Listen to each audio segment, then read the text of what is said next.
अस्सलामु अलैकुम वरहमतुल्लाहि वबरकातुहू। अहमदुहु व नसल्ली अला रसूलिल करीम।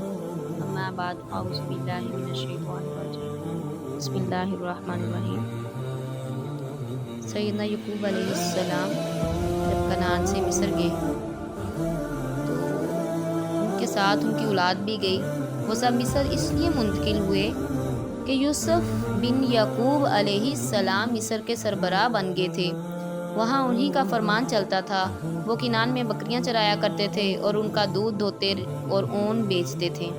और यूसुफ अलैहिस्सलाम के गुलाम और नौकर चाकर मिस्र में खाते पीते और ऐश करते थे। वो किनान में क्या करते और मिस्र क्यों ना जाते। और यूसुफ अलैहिस्सलाम ने यकूब अलैहिस्सलाम और अहले खाना को पैगाम भेजा और इन्हें अपने पास बुला लिया।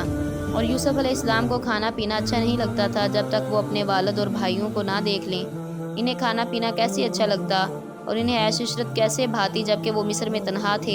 वो महलात को क्या करते जबकि उनके वालिद और भाई कनान में एक छोटे से घर में रहते थे। यकूब अलैहिस्सलाम उनकी औलाद जो मिस्र आ गए, यूसुफ अलैहिस्सलाम ने इनका इस्तकबाल किया और इनकी आमद पर बहुत खुश हुए। मिस्र वालों ने भी अपने आका ख़ानदान और अपने मेहरबान बादशाह के ख़ानदान का इस्तकबाल किया और इसकी आमद पर इंतहाई खुशी मनाई। और मिस्र के बशिंदों ने इन मुअज़्ज़िज़ ख़ानदान को बहुत पसंद किया, इसलिए कि वो यूसुफ अलैहिस्सलाम को लोगों के साथ उनके हुस्न सलूक की वजह से बहुत चाहते थे। और इसलिए कि उन्होंने यूसुफ अलैहिस्सलाम को एक खैर ख्वाह और शफीक भाई के रूप में देखा था। उन्होंने यकूब अलैहिस्सलाम को बुजुर्ग और करीम वालिद के रूप में देखा। और यकूब अलैहिस्सलाम मुल्क के बड़े आदमी और मिस्र के शेख थे और मिस्र वाले लोग इनके लिए बेटों की तरह थे। यकूब अलैहिस्सलाम और इनके बेटों को मिस्र की रहाइश पसंद आई और मिस्र इनका वतन बन गया। और कुछ अर्सा के बाद हज़रत यकूब अलैहिस्सलाम वफ़ात पा गए। इस सानहा पर हज़रत यूसुफ अलैहिस्सलाम और अहले मिस्र गमगीन हुए। उन्होंने शेख को मिस्र में दफन कर दिया। ऐसा लगता था कि उन्होंने अपने बाप को खो दिया। कुछ अर्सा के बाद यूसुफ अलैहिस्सलाम भी वफ़ात पा गए। यह दिन मिस्रियों पर बहुत बड़ा ही सख्त था। इसके वफ़ात के पर मिस्र के लोग बड़े गमज़दा हुए और अरसा दराज तक रोते रहे। लोग अपनी ज़ाती गम भूल गए, गोया आज से पहले इन्हें कोई मुसीबत पहुंची ही ना थी। उन्होंने यूसुफ अलैहिस्सलाम को भी दफन कर दिया और एक दूसरे से तज़ियत की। यूसुफ अलैहिस्सलाम के बारे में वो सब बराबर थे। हर छोटे ने अपने वालिद और हर बड़े ने अपने भाई को खो दिया। लोग यूसुफ अलैहिस्सलाम के भाइयों और बेटों के पास चल कर गए, उनसे तज़ियत की, उनसे कहने लगे, ऐ मेरे सरदार, आज तुम्हारा नुकसान हमारे नुकसान से बढ़कर नहीं हुआ। हमने आज के मदफून की सूरत में एक शफीक भाई, मेहरबान आका और अदल इंसाफ करने वाले बादशाह को खोया है।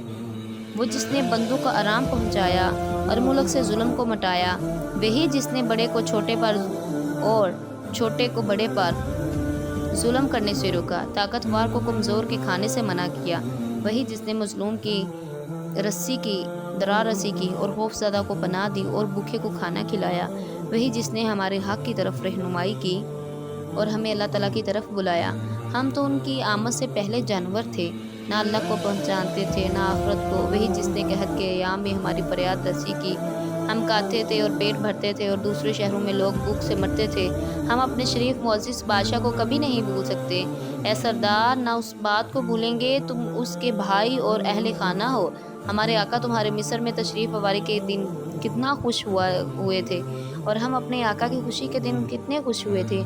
अब ये मुल्क तुम्हारा मुल्क है और ऐ सरदार, हम तुम्हारे लिए इसी तरह हैं जैसे हम अपने आका की ज़िंदगी में हुआ करते थे। और अरसा दराज तक यही सूरत हाल बरकरार रही। मिस्र के लोगों ने जो कहा था उसका ख्याल रखा और उन्होंने किनान वालों की बड़ाई को माना।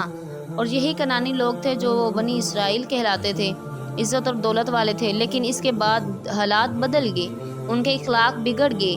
उन्होंने अल्लाह की तरफ बुलाना छोड़ दिया, मखलूक को अल्लाह की तरफ बुलाना छोड़ दिया और दुनिया पर टूट पड़े।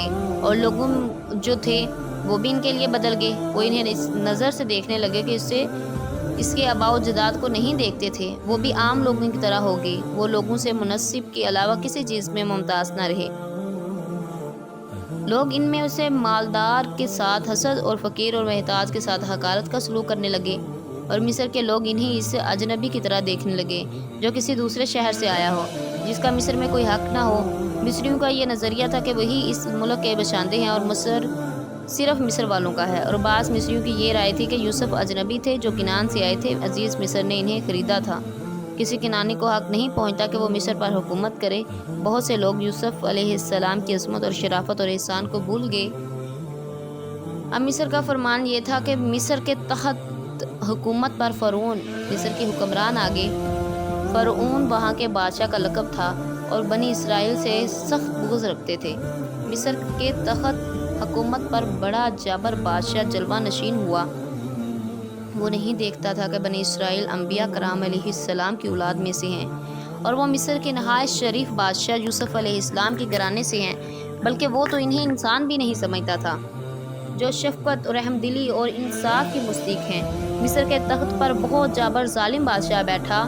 اس کا خیال تھا کہ اس کی قوم جو ہے ایک الگ قسم کی ہے اور بنی اسرائیل الگ قسم ہے۔ قبطی بادشاہوں کے قسم لوگ جو حکمرانی کے لیے پیدا ہوئے ہیں وہ بنی اسرائیل غلاموں کی نسل ہے اور وہ پیدا ہی خدمت کے لیے ہوئے ہیں۔ اور فرعون بنی اسرائیل سے گدھوں اور چپاہوں جیسا سلوک کرتا تھا، جس سے انسان خدمت تو لیتا ہے مگر ایک دن کی خوراک کے سوا انہیں کچھ نہیں دیتا۔ فرعون بڑا ظالم اور متکبر بادشاہ تھا۔ وہ اپنے سے بڑھ کر کسی کو نہیں دیکھتا تھا۔ وہ اللہ تعالیٰ پر ہی بھی ایمان نہیں رکھتا تھا، بلکہ وہ کہا کرتا تھا میں ہی تمہارا سب کچھ سے بڑا رب ہوں۔ اسے اپنی بادشاہت، محلات اور طاقت پر بہت غرور تھا۔ وہ کہا کرتا تھا کیا مصر کی بادشاہت میرے لیے نہیں اور یہ دریا جو میرے ماتحت رواں دواں ہیں یہ میرے لیے نہیں؟ کیا تم دیکھ نہیں رہے ہو؟ گویا کہ وہ بابل کے بادشاہ نمرود کا خلیفہ اور نائب تھا۔ جب اسے کسی کے بارے میں معلوم ہوتا کہ وہ کسی اور کو اس سے فوقیت دیتا ہے تو غضب ناک ہو جاتا۔ اس نے لوگوں کو اپنی بندگی اور اپنے سامنے سجدہ ریزہ ہونے کے لیے بلایا اور لوگوں نے اس کی بات مان لی۔ بنی اسرائیل نے یہ بات نہ مانی کیونکہ وہ اللہ اور اس کے رسول پر ایمان رکھتے تھے۔ چنانچہ بنی اسرائیل پر فرعون میں آگ بنگولہ ہو گیا۔ بچوں کو اب ذبح کرنا اس نے شروع کر دیا نا۔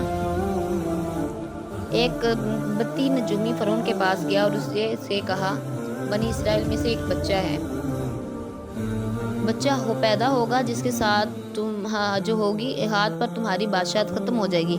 فرعون یہ سن کر بڑے غصے سے پاگل ہو گیا۔ اس نے پولیس کو حکم دیا کہ بنی اسرائیل میں جو پیدا ہونے والا ہر بچے کو ذبح کر دے، اور فرعون اپنے آپ کو لوگوں کا رب سمجھتا تھا، جسے چاہے ذبح کر دے اور جسے چاہے چھوڑ دے۔